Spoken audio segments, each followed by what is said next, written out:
Okay, mga kababayan kong Pilipino, kung saan man kayong panig ng mundo naron, kumusta po kayo at magandang gabi.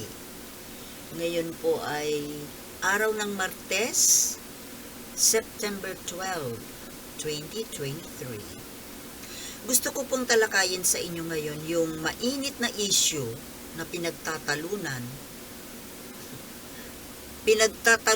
pa rin ng dalawang grupo na yung isa ay hindi makamove on. Kahit ano ng mga nangyayari, makabagong pangyayari, na nagpapatunay sa kasinungalingan ng grupong ito. Pero hanggang ngayon, pinaninindigan pa rin itong kasinungalingan. Ano po ito?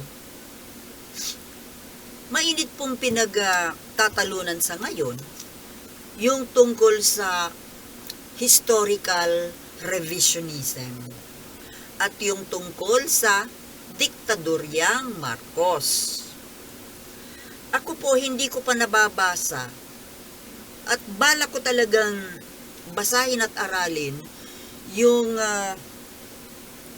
isang subject na yan. Kasi hindi ko na yan inabutan bagong aralin para sa mga elementary.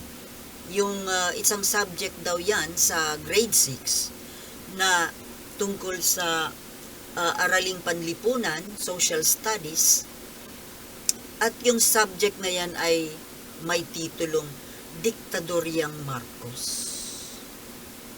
Actually, hindi ko po alam na mayroong ganyan. Kasi hindi naman po ako sa elementary concern. Yung tinapos ko ay secondary. So, talagang gusto ko po yun mabasa para malaman ko kung ano ang mga nakalagay dyan. Pero, kahit hindi ko pa yan nababasa, pihong sigurado ako na puro kasinungalingan yan. At puro paninira sa dating Pangulong Marcos. Ngayon pa lang sa title na lang ng subject, yan pala ay ang diktadoryang Marcos. At ngayon, sa panahon ng BBM administration, siyempre tatay niya yan Pero, hindi po ako nagsasalita ng ganito dahil sa pro-Marcos ako.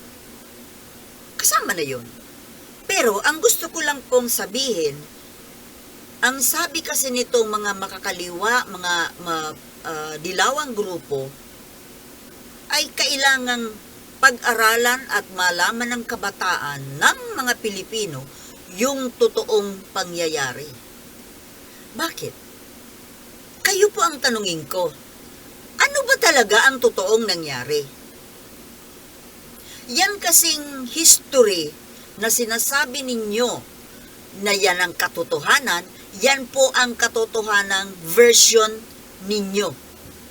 Version ng Aquino and the Dilawans. Pero para sa aming nakakaintindi ng katotohanan, yan po ang kasinungalingan. Hindi ko maintindihan sa inyo, matatalino naman kayo, pero hanggang sa ngayon, yun pa rin ang hinahawakan ninyong istorya. Para sa inyo yan ang katotohanan? Dahil naging biktima kayo ng Marcelo Camo?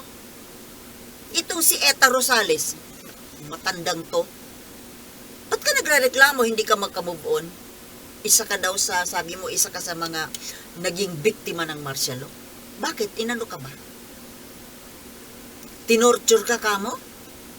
Ang tanong, bakit ka tinorture? Bakit ka hinuli? Bakit ka tinorture? Pasalamat ka, binuhay ka pa. Sa pagkakaalam ko kasi, yung Marcelo victims na yan, tinorture man sila o pinatay, yan ay kasi malaki ang inyong kasalanan sa gobyerno. Hindi ba gusto ninyong pataubin ang gobyerno? Gusto ninyong pabagsakin para kayo ang pumalit na mga komunista kayo. Para sa akin, hindi kayo biktima. Sorry. Hindi kayo biktima na matatawag dahil kayo ay mga sutil. Kayo ay lumaban at gusto ninyong palitan ng komunismo yung bansa natin, yung gobyerno. Marapat lang sa inyo yung ginawa sa inyo. Dahil matitigas ang ulo nyo. Rally kayo ng rally. Nagpapaniwala kayo sa mga aralin, mga katuruan na galing sa komunistang China. At no wonder, hanggang ngayon, pro-China rin kayo. Dapat nga mawala na kayo sa lipunan eh. Tataka nga ako, buhay ka pa hanggang ngayon.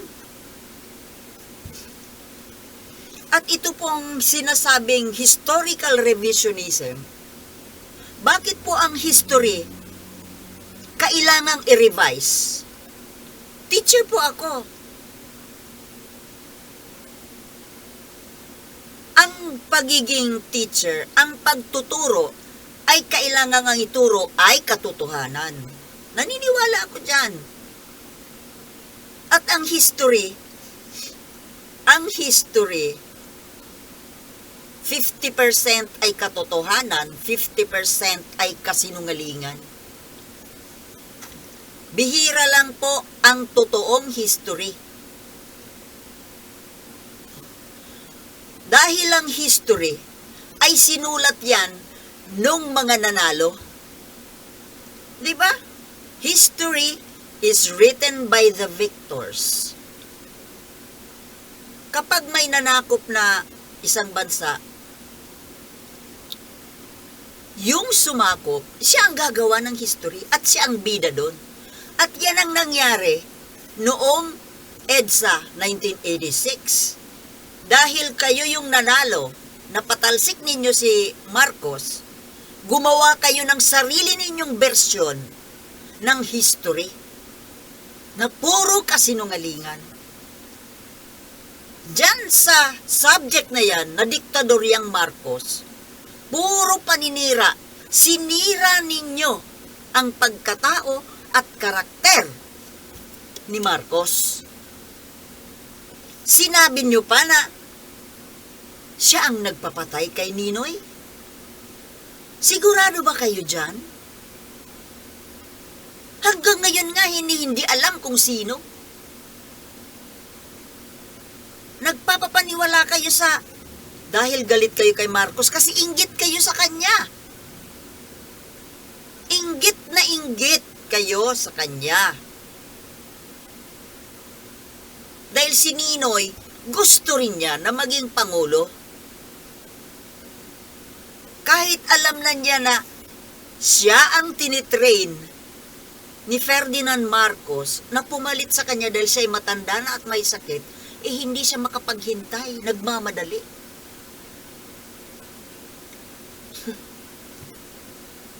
At yung sinasabi ninyo na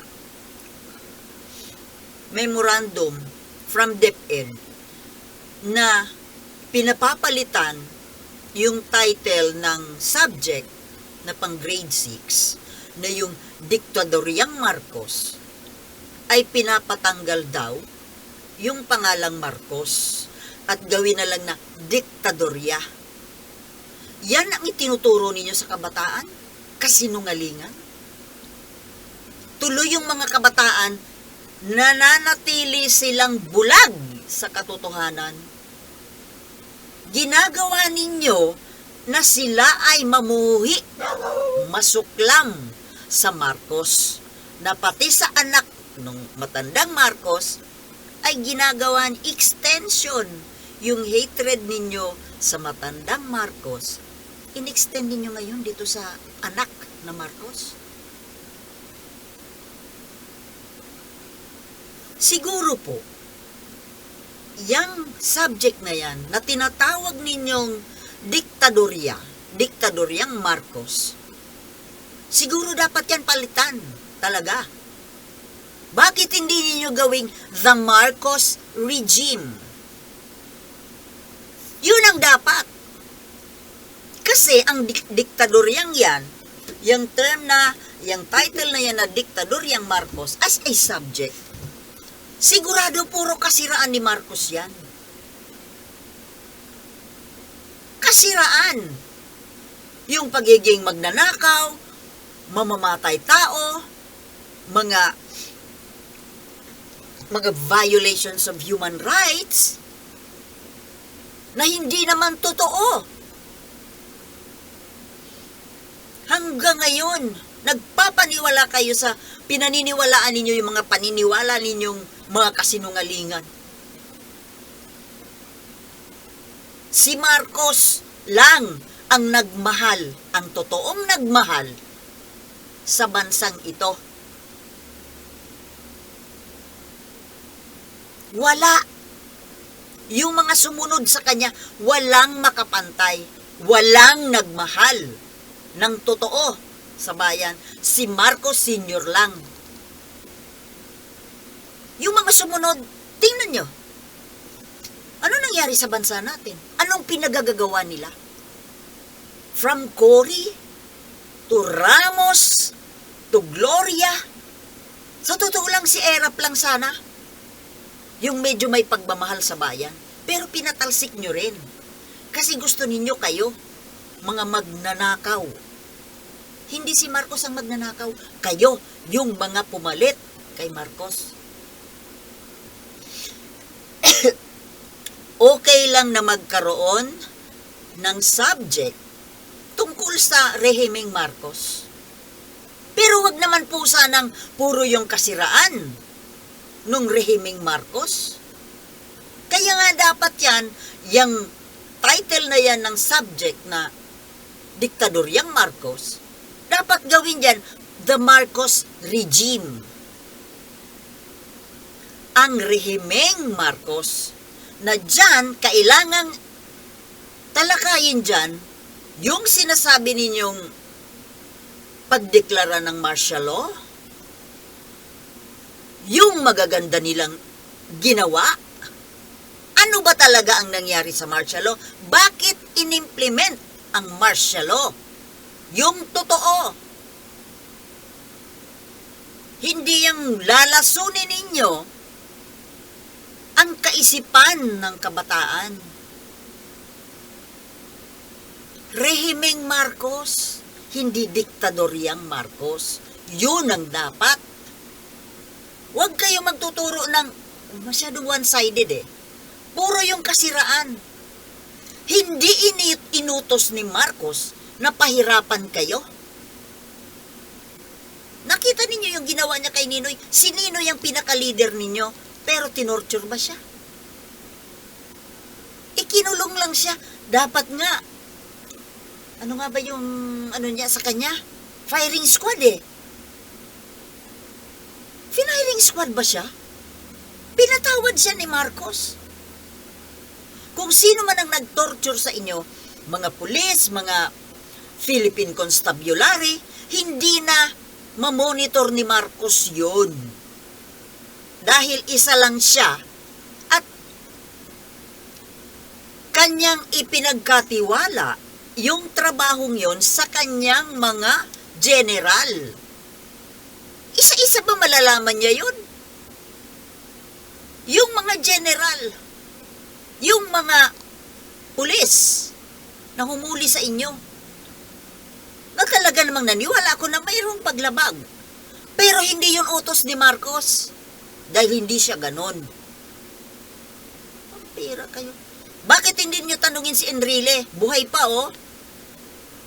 Doon sa libro ni Enrile, sinabi niya doon ang totoo. Bakit ayaw ninyong basahin? Hindi ninyo paniwalaan? Dahil pinapaniwalaan ninyo yung mga kasinungalingan. Na hanggang ngayon, hanggang sa ikamatay ninyo, baon-baon nyo pa yung pagkasuklam ninyo sa Marcos. Mga wala kayong utak. Pati itong mga, tingnan mo itong mga, kahit yung mga vloggers ngayon, mga anti-Marcos vloggers, hanggang ngayon, diktador pa rin ang tawag ninyo. Mga gunggong kayo, naturingang matalino pero ang tatanga. Sasabihin nyo na nagdeklara ng si Marcos lang ang diktador? Dahil siya yung nagdeclare ng martial law? Hindi ninyo alam na hindi siya mismo ang may gusto ng martial law. Taga-declare lang siya. Pumasa yon sa Kongreso. Hindi nyo alam yon? Ang gugunggong ninyo. Hanggang ngayon, si Marcos daw ang diktador? Bakit si Cory hindi diktador? Si Duterte hindi diktador? O ito nga itong parating na magiging Pangulo by 2028. Malakas ang kutob ko na yan ay magiging diktador. Kapag yan ay hinayaan natin na maging Pangulo, mas matindi pa yan sa ama. Nakikita ko sa ngayon. Siguro po, para matapos na itong isyong ito, bakit hindi tayo gumawa ng dalawang versions ng history? Para hindi nila sabihin na nire-revise ang history. Sige, ipagpatuloy ninyo yung version ninyo. The Dilawan version of history. And then gagawa din kami ng the true version of history. The Marcos version. At bahala na po ang tao mag-decide kung alin ang paniniwalaan nila. Hindi yung susubuan natin sila ng iisang pagkain na may lason pala. Bakit hindi natin sila pamiliin ng dalawang putahe? Dalawang version. Para matapos ang usap. Walang i-revise. Sige, ituro pareho. This is the Aquino version and this one is the Marcos version. Bahala ang tao kung alin ang paniwalaan. Hindi pa ba ninyo na nare-realize na ang tao ay nagising na? Ito ang proof. Ang linaw ng ebidensya, ng pruweba. Nanalo yung anak. Overwhelming. Majority vote. Landslide. Kahit dun sa tatay niya, nalagpasan niya. Kulang pa bang pruweba yan? Nagbubulag-bulagan kayo. Kayo lang ang tulog. Ang taong bayan, ang majority ng taong bayan, gising na. Bistado na po ang mga drama ninyo, ang mga kasinungalingan ninyo. Kaya nga wala na hindi na makaporma ang Aquino, oh. Dahil nagising na ang tao, pero kayo, nagtutulog-tulugan kayo. Yan ang mahirap gisingin, yung nagtutulog-tulugan. Ayaw nyo lang siguro mapahiya. Itong mga sinasabing mga biktima ng martial law, bakit kayo na-torture? Ibabalik po uli. Yung mga hinuli, yung mga kinasuhan, yung mga tinorture, yun kasi ay mga pasaway kayo. Kami, na-enjoy namin ang martial law. Gustong-gusto ko yung martial law period.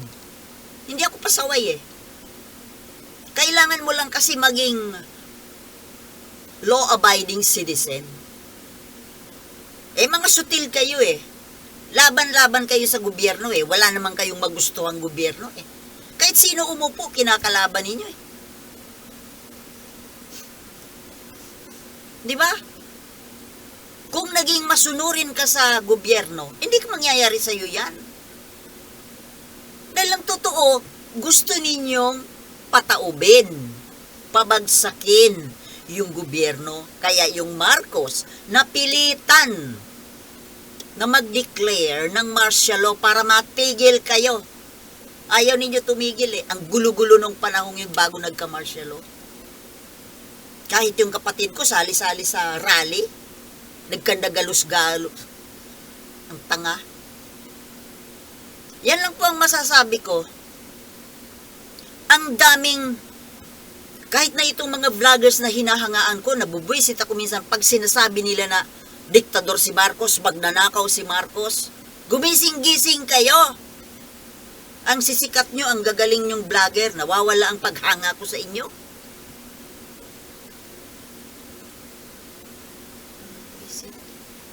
Yan lang po ang solusyon lang po dito para wala nang masabing historical revisionism. Gumawa po tayo ng dalawang version ng history at ituro yan pareho. Bahala na yung tao magdesisyon. Pero ang dapat, lumabas ang katotohanan. Diba? Ang gugunggong ng mga ito. Masyado kayong pasaway. Mga komunista kayo eh.